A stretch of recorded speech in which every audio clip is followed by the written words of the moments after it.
Okay, squats. We all know and love them, but there are a few ways that you can do them. So you can have them in a warm-up, you can use them in a workout with dumbbells, and I'll show you a few different variations that you can see, but then you can also do them with barbells, which I will not talk about in this specific exercise video. So with a bodyweight squat, you start your feet about hip width, keep your chest up, and then bend your knees, setting your hips back, but keep your feet planted into the floor. So not keeping all your weight to your heels, but making sure you're pressing your heels, your big toe, and your pinky toe into the floor actively, but not gripping the floor, lowering down and then standing on up. So biggest thing here is just making sure you're going to the range of motion that feels good for you. Your knees are tracking over your foot, they're not caving in, and then you stand back up. That's the body weight version. There's also a few different versions you can do with the kettlebells or dumbbells. So goblet would be both hands here.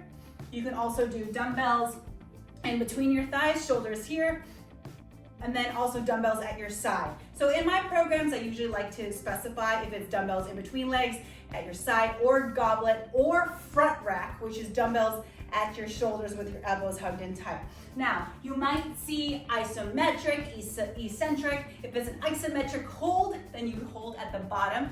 Again, keeping your chest up. The biggest thing here is to make sure you're not dumping all your weight in. If you have dumbbells or your hands, if you have the body weight position, feel free to bring your hands out in front of you to offset.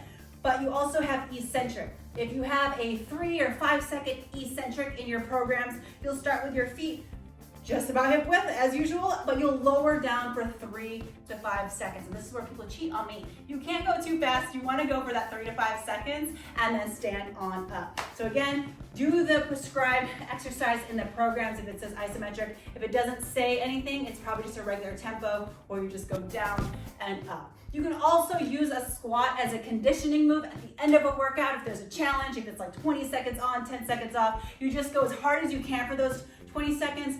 And yeah, you might not go as low, especially if you're trying to get a bunch of reps, but you never want to compromise your form. So make sure you keep your chest up and everything really strong through your core and your upper body, and get after it.